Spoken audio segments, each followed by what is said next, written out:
You've been told all your life that you're here to learn, to gather facts, form beliefs, collect moments like pebbles in your pocket, hoping that someday you'll finally uncover who you truly are. But what if I told you the truth was never something you needed to acquire? What if the great secret is this: you already know, and the only thing left to do is remember? Not remembering in the way your mind clings to birthdays or names. Not the kind of memory you can recite or write down. This is a deeper knowing. It's cellular. It's ancestral. It's a resonance, an ancient frequency humming beneath the surface, veiled by noise, cloaked in identity, hidden beneath a world that trained you to forget. You were never meant to conform to this world. You were meant to wake up inside of it. Because what you are, what you've always been, is not a role to play or a script to follow. You are not your job title. You are not your scars. You are not even your thoughts. You are the presence that existed before any of those things had a name. And deep down, you already know this. You felt it, haven't you? In the hush between your thoughts. In that fleeting moment before sleep takes you, when the world softens and something timeless whispers behind the silence. It's always been there, that quiet certainty. The sense that you are far more than the skin, more than your story, more than the mask you wear in daylight. But there's a reason you forgot, a reason most never hear that inner call again. This world is built on forgetting. It thrives on busyness, performance, and imitation. From your first breath, you were handed beliefs, fears, ideals. You were stamped with a name, a culture, a faith, a lineage, none of which defined you. They were layers, costumes, scripts in a drama, and your true self? It was buried under years of conditioning so intricate, you mistook the act for reality. You were led to believe that wholeness came from becoming, from fixing, healing, proving. But you were never meant to become. You were meant to remember. Because the truth is, you arrived here full. You are not a cup waiting to be filled. You are an ocean that forgot its depth. And resting within you, beneath muscle, beneath marrow, is the vibration of your original essence, unblemished by trauma, unafraid of time, unmoved by illusion. They don't want you to find that self. Not because it harms you, but because it disrupts the machine. Because when a soul remembers, it becomes untamed. It no longer obeys by default. It no longer consumes without hunger. It no longer begs for permission to exist. This sacred remembering is what ancient wisdom guarded so closely. The Egyptians preserved it. The Greeks called it anamnesis, the soul's recall. The sages of India whispered it through the Upanishads. The Atman and the source are not separate. This isn't about subscribing to new beliefs. It's about peeling away everything that isn't yours. Every inherited fear, every label you mistook for truth, until all that remains is a quiet, steady light, your eternal witness, the one that never left. And here's where the mystery deepens. Hidden inside those ancient traditions was a pathway, a method sacred and guarded, not because it harmed, but because it liberated, a technique to reattune to your original frequency, a way to pierce through the noise, bypass the false self, and meet your soul again. They called it forbidden, not because it was shadowed, but because it was luminous. Picture this: your soul carries a tone, a sound, a pulse in perfect rhythm with the universe. Somewhere along the way, you stopped hearing it. The world grew louder and the song was drowned out, but it never stopped playing.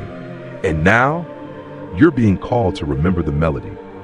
This is not about mystical gifts or spiritual status. It's about clarity, coherence, awakening. Because when you realign with that inner tone, life begins to reflect who you really are. Serendipities multiply. Calm becomes natural. You stop striving and begin to radiate. Not because you've arrived, but because you're finally here. You're not performing anymore. You're not reacting. You're remembering. But make no mistake, this journey of remembrance is not soft. It is not passive. It will ask you to meet every illusion eye to eye, to question what you've long accepted, to sit with the silence until it breaks open with truth. This is not about retreating from the world. It's about inhabiting it so fully that it begins to reveal its essence. You begin to see with the soul's vision. You begin to feel meaning in vibration, to know truth without needing evidence.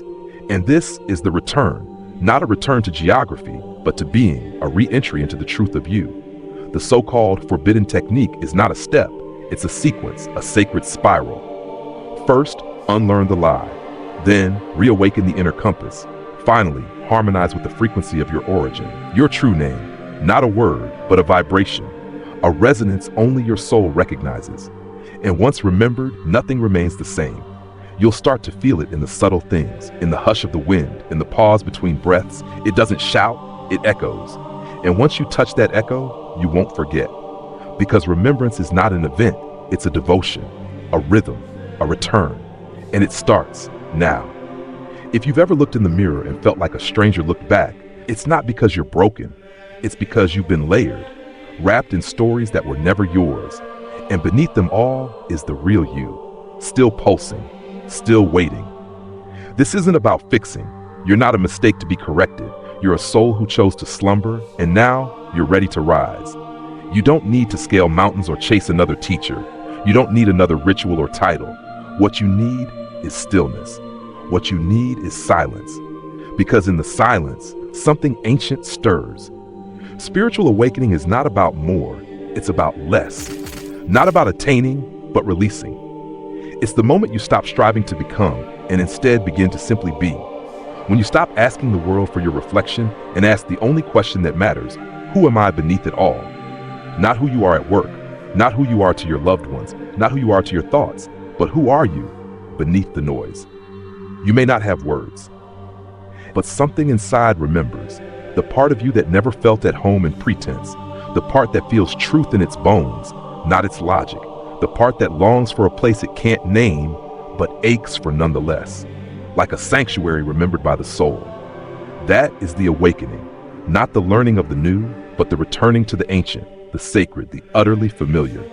This is truth that cannot be taught, only remembered. And here's what they'll never say. You don't awaken by rising up. You awaken by sinking in. The soul doesn't scream, it hums. It speaks in rhythm, in feeling, in deep knowing. And while the world demands that you achieve, prove, perform, your soul asks only this: remember me. Every tradition worth its salt has said the same in its own language. The lotus that blooms from the mud, the phoenix that rises from ash, the divine child stirring in the starlit cradle, they all point to the same truth. You're not becoming, you're returning. And if you listen, really listen, you'll hear it. A sacred thrum beneath the noise, a stillness under the chaos, a frequency in your chest that belongs not to your body but to your origin. You're not here to chase truth. You are truth, learning to recognize itself again. You were never made to fit a mold. You were made to break open in remembrance. No system, no scripture, no teacher can hand you your soul, but they can nudge, they can mirror, they can stir something ancient that makes you turn inward and whisper, I remember this. I always have.